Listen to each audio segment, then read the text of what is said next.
What is up, guys? Welcome back to another video, and today I will be showing you all how you can color the Xbox button light on any Xbox controller, because I know the Elite controllers have an option in settings to change it, but these ones do not, and I'm going to show you how you can color it.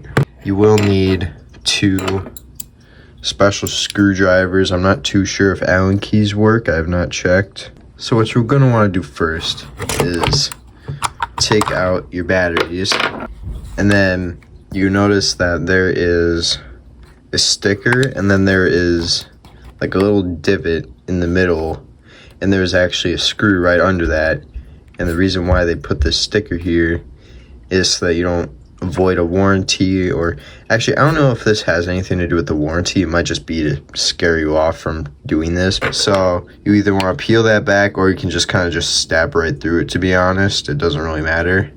All right, now as you can see in there, after stabbing through it, there is one screw behind it.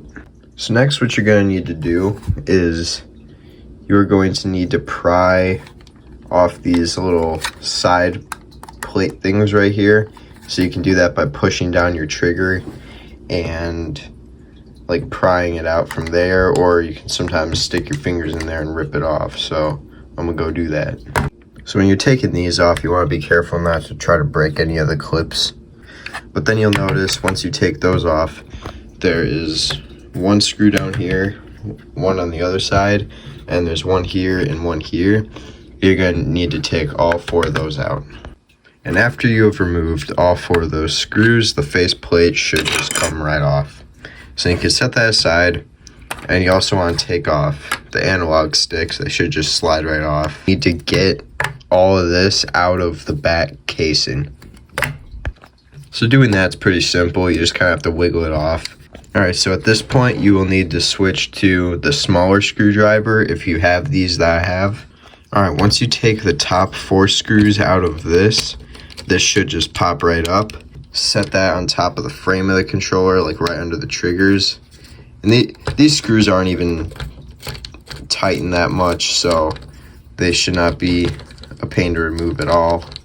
You need to unclip these so that you can take off the cover for the sync button, because that is going to make this 10 times easier. You're really going to want to make sure that you keep the controller facing down, otherwise your buttons are going to come loose because they're pretty much free right now.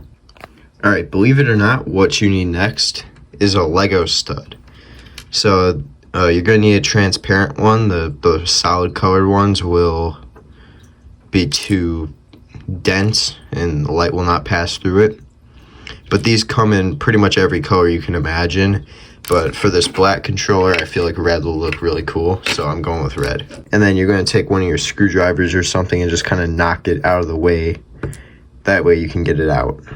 So all I did was just kind of slide it out with the screwdriver, and then I can easily grab it, and look at that, none of the buttons fell out, which is amazing.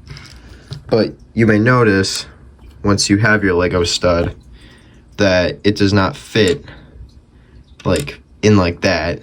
Instead, it's going to want to go sideways, and what you're going to want to do is want to put the stud flat on the table, and you're just going to want to shove the Xbox button over it and just kind of force it. Actually, what I would recommend you do is actually have the stud upside down before you press this onto it, as I had it the other way in this, and it kind of puts all the light right in the middle of the button, which you kind of want more dispersed. So I would recommend having the top of the stud facing in. That way it disperses the light a bit better. Alright, so I just pushed the stud in a little bit farther with the end of the screwdriver. And now we just gotta put it all back in. Alright, as you can see, I got everything pushed out of the way. And all I gotta do is slide the button back into that hole. After you got the second card plugged in, you're gonna wanna make sure that you got your headphone port there with the prongs facing up. And you're going to want to make sure that that plug in the middle is plugged in tight. Next, you're going to want to put this clip back on the top. And I would recommend starting like on this side and then just pushing it forward onto the clips. After that, you're going to want to put the back of the controller back on. But if you notice, there's two contacts for the battery that you're going to want to make sure that are inside the battery compartment and not on the outside. The thumbstick's back down, and you just place the faceplate on there, and then you put all 5 of them screws back in. After you have all 5 of them screws back in, you're just gonna clip on the handles, and once you got your batteries in, you're all finished. Look at that. That looks cool.